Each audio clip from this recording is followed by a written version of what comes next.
우리가 지난 시간까지 10계명의 말씀들을 1계명부터 계속 살펴보고 있는데 지난 시간에 8계명까지 봤고요. 오늘 9계명의 말씀인데 출애굽기 20장 16절 말씀입니다. 지난 시간에 15절에는 도둑질하지 말라 였고요. 오늘은 16절 제9계명입니다. 같이 읽습니다. 내 이웃에 대하여 거짓 증거하지 말라. 아멘. 우리 앞뒤 옆 사람 살피시면서 반가운 인사 나눕니다. 반갑습니다. 반갑습니다. 잘 오셨습니다. 자, 이 시간에는 10계명 중에서 이제 9번째 계명인 내 이웃에 대하여 거짓 증거하지 말라 하는 이 말씀을 함께 살펴보겠습니다. 우리는 대개 9계명 그러면 거짓말하지 말라 그렇게 알고 있습니다. 그런데 오늘 본문 말씀을 깊이 들여다보면 아시겠지만 정확한 말씀은 내 이웃에 대하여 거짓 증거하지 말아라 하는 것입니다. 그러니까 이것은 1차적으로 법정에서의 사용되는 거짓 증언을 말하는 내용입니다. 그러니까 예를 들어서 어떤 사람이 법정에서 친한 친구에게나 혹은 권력이나 또 돈을 이용해서 거짓 증인들에게 거짓을 말하도록 요구할 수 있기 때문입니다. 그래서 벌을 받아야 할 죄인이 풀려나기도 하고 또 반대로 무죄한 사람이 억울한 일을 당하는 경우가 생기기도 하는 것입니다. 이러한 불의한 일이 이스라엘 공동체 안에서 발생하면 그런 공동체는 진리 안에서 하나가 될 수 없고 그리고 더 나아가서는 세상 앞에서 하나님의 의를 드러낼 수도 없게 되는 것입니다.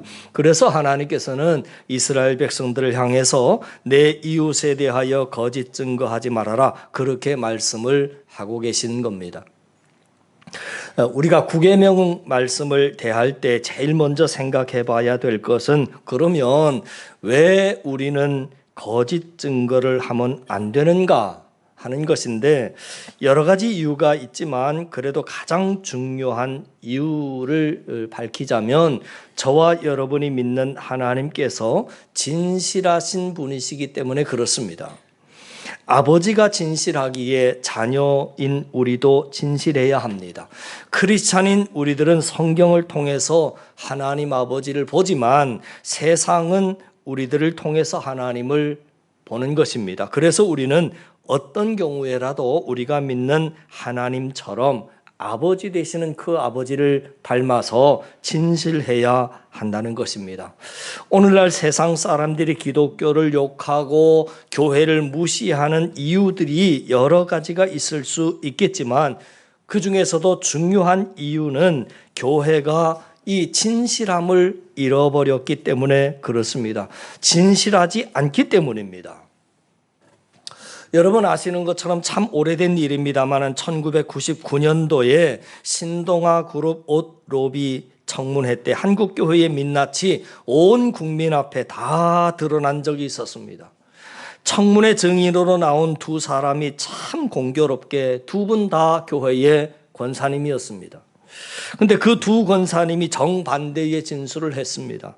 거기까지만 해도 사실은 참 수치스러운데 그 두 권사님이 똑같이 무슨 말을 했었냐면 둘 다 성경에 손을 얹고 맹세할 수 있다 하는 그런 주장을 했습니다. 그러면 두 분 중에 한 분은 거짓말입니다. 그런데 그 두 권사님이 서로 나는 성경에 손을 얹고라도 맹세할 수 있다고 주장했습니다.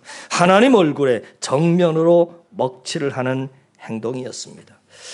세상은 그 모습을 통해서 봤습니다. 교회가 하나님을 믿는다는 사람들이 얼마나 진실하지 못한지 얼마나 거짓 증언을 밥 먹듯이 하는지를 봤습니다. 우리가 왜 거짓 증언을 하면 안 되는가 하는 것에 대해서 오늘은 좀 살펴보려고 하는데요. 그 중에 첫 번째는 조금 전에 말씀드렸다시피 저와 여러분이 믿는 하나님이 진실하신 분이시기 때문입니다. 우리는 우리의 진실된 증언을 통해서 하나님의 진실하심을 드러내야 합니다. 그것이 하나님의 자녀된 우리의 사명이라고 하는 것을 우리는 첫 번째로 살펴볼 수가 있는 것이고요. 두 번째로 우리가 왜 거짓 증언을 하면 안 되느냐면 그에 대한 이웃들의 피해가 너무나도 크기 때문에 그렇습니다. 여러분, 오늘 말씀에 보면 내 이웃에 대하여 거짓 증언하지 말라 그랬습니다. 거짓 증언을 하는 순간 이웃이 감당해야 될 그 피해와 아픔과 상처가 너무나도 크기 때문입니다. 거짓 증언한 사람은 거짓 증언이라고 하는 것이 단 몇 마디의 말인지 모르지만 그 거짓 증언에 피해를 입은 이웃에게는 너무나도 큰 결과물로 나타난다는 것입니다. 여러분 아시는 것처럼 요셉이라든지 또 사도 바울과 같은 죄 없는 사람들이 거짓 증언 몇 마디 때문에 수년씩 또는 수십 년씩 감옥에 들어가야 하는 엄청난 결과를 낳기도 하고요. 예수님과 같은 분이 피를 흘리고 죽어야 하는 결과를 낳기도 합니다. 한 인생이 아니라 한 가정을 한순간에 파괴할 수도 있는 힘을 가지고 있다는 거지요. 그래서 우리는 거짓 증언을 정말 조심해야 하는 겁니다. 그냥 내가 무심코 던진 돌멩이 하나가 연못에 사는 개구리를 죽일 수 있다는 것처럼 내가 대수롭지 않게 여기고 했던 그 몇 마디의 거짓 증언이 한 인생과 한 인격과 더 나아가서 한 가정과 한 가문을 완전히 파괴할 수 있다 하는 것입니다. 우리가 지난 시간에 살펴봤던 제8계명에서 도둑질하지 말아라 하는 것은 이웃의 재산을 우리가 존중해주고 보호해주는 그런 계명이었다고 한다면 오늘 이 거짓 증언하지 말아라 하는 말씀 계명은 이웃의 정의, 이웃의 인격, 이웃의 명예를 존중해주고 보호해 주어야 함을 말해주는 겁니다. 바른 증언을 통해서 우리가 이웃의 정의와 인격과 그리고 명예를 보호해 줄 때 하나님의 백성들이 사랑과 진리 안에서 우리가 서로 하나 될 수 있고 그 결과 하나님의 영광이 드러날 수 있다는 겁니다. 바라기는 바른 증언을 통해서 이웃의 정의와 인격과 명예를 존중해 줄 아는 그런 신실한 하나님의 자녀들 다 되실 수 있기를 주님의 이름으로 간절히 축원을 드립니다. 그리고 세 번째로 우리가 거짓 증언을 하지 않아야 할 이유는 그것을 통해서 사단 마귀가 믿음의 공동체도 파괴할 수 있기 때문입니다. 제가 목회하면서 참 많이 이렇게 경계하는 성도가 누구냐면 바로 거짓 증언하는 성도입니다. 거짓말을 너무 쉽게 하고 다니는 사람, 사실 살짝 왜곡시키거나 사실을 부풀려서 이 성도 저 성도 만나고 다니면서 퍼뜨리는 사람, 이런 사람들이 참 경계스럽지요. 왜냐하면 말의 파괴력을 제가 너무나도 잘 알고 있기 때문에 그렇습니다. 우리가 거짓 증언을 생각할 때 이 거짓 증언이라고 하는 것을 단순히 그냥 거짓말이다라고 한 말로만 해석하면 안 됩니다. 지난 시간에도 말씀드린 것처럼 이 거짓 증언 안에는 거짓말을 비롯해서 왜곡하는 말, 과장되게 말하는 말, 또 은폐하는 말, 그런 모든 것들도 다 포함이 되어 있는 겁니다. 그러니까 사실보다 부풀리는 것도 거짓 증언입니다. 사실을 알면서도 의도적으로 감추고 은폐하는 것도 넓은 의미에서 거짓 증언입니다. 또 거짓 주장을 하는 사람을 지지해 주는 건 역시 거짓 증언입니다. 또 한 문장을 자기 의도대로 자르고 해서 모자이크 하는 것도 역시 거짓 증언입니다. 거짓 증언하는 성도들이 믿음의 공동체를 가장 힘들게 만듭니다. 여기서는 이렇게 말하고 저기서는 저렇게 말하고 다니는 사람도 있고요. 또 어떤 경우에는 성도들에게 돈을 빌리기 위해서 상습적으로 교회를 돌아다니면서 불쌍한 척하고 돈을 빌려서 어느 순간 또 다른 교회로 옮기는 그런 성도들도 있습니다. 자신의 존재감을 과시하기 위해서 허풍을 떨거나 과장되게 말하거나 교회에서 자기보다 인기 있고 영향력 있는 사람을 의도적으로 깎아내리는 사람도 있습니다. 자신이 시기하고 미워하는 사람을 따돌리기 위해서 확인되지도 않은 소문을 퍼뜨리거나 또 과장된 말로 선동하고 다니는 사람도 있습니다. 자기의 뜻과 자기의 욕심을 교회 안에서 이루기 위해서 때로는 목사에게도 자신의 생각을 모든 성도들의 생각인 것처럼 그렇게 부풀려서 말하는 성도도 있습니다. 모두가 다 거짓 증언입니다. 그리고 나는 그게 사실인 줄 알고 전했는데 나중에 알고 보니까 그게 사실이 아니었습니다. 그것도 거짓 증언입니다. 그래서 믿음에 있는 사람, 지혜가 있는 사람, 은혜의 사람은 한 사람의 말만으로는 쉽게 믿거나 움직이거나 행동하지 않습니다. 저는 저 사람이 말해서 그게 맞는 줄 알고 그렇게 전했는데요. 사실 이것도 핑계입니다. 지혜로운 사람은 성경 말씀 그대로 두세 증인이 있지 않은 말은 믿지도 않고 전하지도 않는 겁니다. 그게 믿음이고 그게 지혜입니다. 한쪽 말만 듣고 어떻게 그걸 판단하겠습니까?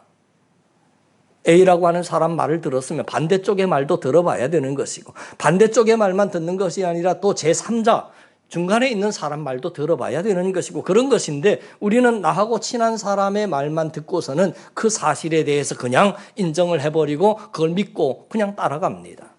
그러니 우를 범하게 될 수밖에 없는 거지요. 바라기는 거짓 증언을 하지도 마시고 또 거짓 증언에 쉽게 속거나 동요되거나 움직이지도 않는 그런 영적인 분별력이 우리 한사랑교회 모든 성도님들에게도 임할 수 있기를 주님의 이름으로 간절히 축원을 드립니다.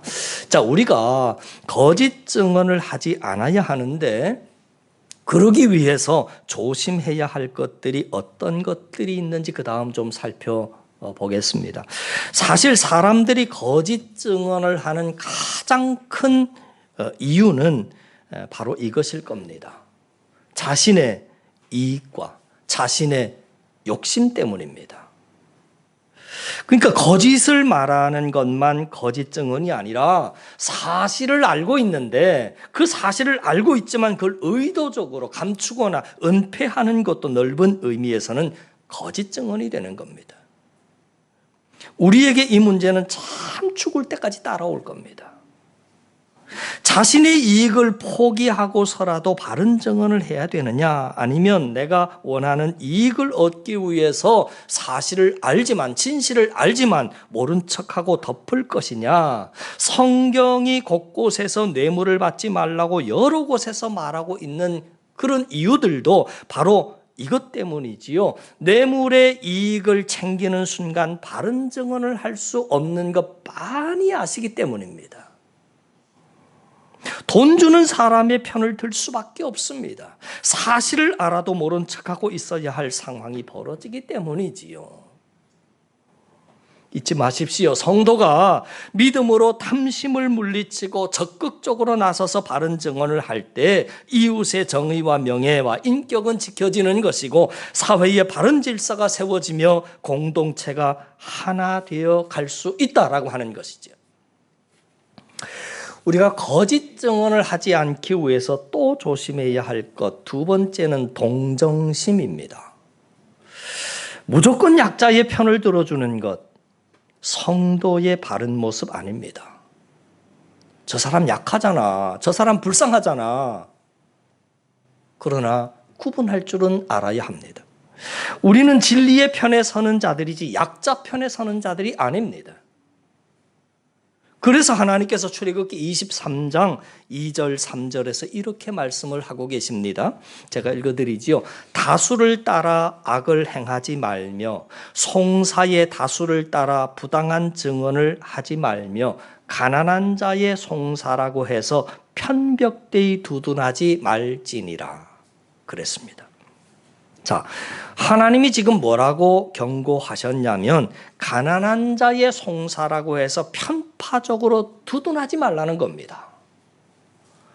약자라고 무조건 편을 들어주면서 거짓 증언해도 안 된다라고 말씀하는 겁니다. 이것은 여러분 오늘날 사단 마귀가 참 잘 쓰는 방법 중에 하나입니다. 우리의 판단 기준은 동정심이 아니라고 하는 겁니다. 아무리 가난하고 아무리 불쌍해도 진리와 거짓이 저와 여러분의 판단과 증언의 기준이 되어야 함을 성경은 말해주는 거지요. 구분할 줄 알아야 한다는 겁니다. 자, 그 다음 우리가 거짓 증언을 하지 않기 위해서 조심해야 하는 것 두 번째가 동정심이라고 한다면 세 번째는 뭐냐면 친분입니다. 부탁한 사람과의 어떤 친분 때문에 거짓 증언을 해서도 안 된다는 겁니다. 여러분 지금 일부 정치인들이 국민들로부터 지탄을 받는 이유 중에 하나가 바로 이런 것들이죠. 자녀들이라든지 또 친인척들의 잘못을 권력과 돈으로 덮으려고 하는 거예요. 그런데 이런 것들이 드러나게 되면 국민들은 분노하는 겁니다. 여러분 아무리 나와 친하고 나와 가까워도 그를 위해서 거짓 증언하면 안 된다 말합니다. 그게 여러분 아주 쉬운 것 같지만 막상 이게 내 일로 들이닥치면 참 쉽지 않습니다. 저는 이 부분에 있어서도 하나님을 생각하게 됩니다. 하나님은 우리의 아버지이시고 우리는 그의 자녀입니다. 그럼에도 불구하고 우리의 아버지 되시는 하나님은 자녀인 우리의 죄를 무조건 덮지 않으십니다. 물론 우리가 보혈의 은혜를 붙잡고 정말 진실하게 회개한 죄에 대해서는 하나님 다 덮어주시지만 지금 제가 말하는 다 덮지 않는다라고 하는 것은 회개하지 않은 죄를 말하는 겁니다. 그랬을 때 자녀라고 죄를 대충 넘어가거나 덮는 법이 없으신 하나님이십니다. 그래서 구약 성경에 나오는 이스라엘의 역사를 보면 그 말씀들이 반복되는 걸 우리가 보게 되는 거지요. 당신이 택한 백성이라 할지라도 그들이 죄를 지으면 하나님께서는 선지자를 세워서 바른 증언을 하게 하셨습니다. 바른 증언을 하게 하셨다라고 하는 말은 모든 죄를 다 들추어내셨다라고 하는 이야기입니다. 죄를 단 한 번도 두둔해 주시거나 자녀라고 하는 이유 하나만으로 회개하지도 않은 죄를 두둔해 주시거나 덮고 지나간 법이 없으셨고 더 나아가서는 하나님은 징계하셨습니다. 이것이 하나님의 공의입니다. 그렇다면 하나님을 아버지라 부리는 우리도 마찬가지여야 합니다. 친분이나 정에 끌려서 우리가 거짓 증언을 하면 안 된다 하는 겁니다. 그 사람 나하고 가까우니까, 나하고 그 사람이 친하니까, 그 사람을 내가 이해하니까. 근데 이해하는 것과 사실은 다를 수 있는 거지요. 구분할 수 있어야 한다는 것입니다. 거짓 증언을 하지 않기 위해서 우리가 또 조심해야 할 것은 두려움의 문제입니다. 바른 증언을 함으로 불이익을 당하거나 어떤 피해를 입는 경우가 얼마든지 있을 수 있기 때문에 그렇습니다. 예수님의 12제자 중에서 베드로를 한번 보세요. 베드로가 예수님을 왜 3번씩이나 부인을 했습니까?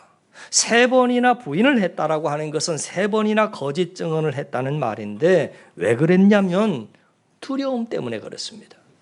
불이익을 당할 것이 너무너무 무서웠습니다. 바른 증언을 했을 때 내가 예수님의 제자라고 하는 바른 증언을 했을 때 감당해야 할 불이익과 고난이 불보듯이 빤했기 때문입니다. 너무 두려웠던 거죠. 그래서 예수님을 모른다고 3번씩이나 거짓 증언했습니다.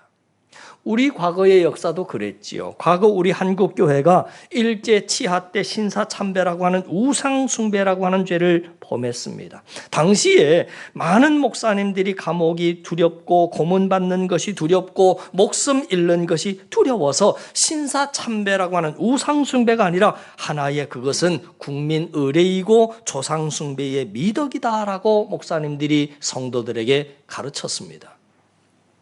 사실 그분들이 신사참배가 우상숭배인 줄을 몰라서 그렇게 가르친 것이 아닙니다. 너무 두려웠던 거지요. 감옥에 끌려가서 고문당하고 또 목숨을 잃는 것이 너무너무 두려워서 그랬던 것입니다. 물론 주기철 목사님처럼 끝까지 신사참배를 거부하는 또 순교하신 분들도 일부 있었지만 훨씬 더 많은 수가 고난과 핍박이 두려워서 거짓 증언을 했습니다. 그건 여러분 오늘 이 시대를 살아가는 우리들도 마찬가지일 것입니다. 왜냐하면 굳건한 믿음을 준비하지 않고 그 순간 성령 하나님이 나를 도와주시지 않으면 우리 역시도 똑같은 실수, 똑같은 잘못, 똑같은 죄를 지을 수 있기 때문입니다. 그건 어느 누구도 장담할 수 없는 것 아니겠습니까? 그래서 우리는 굳건한 믿음을 열심히 준비해야 하는 겁니다.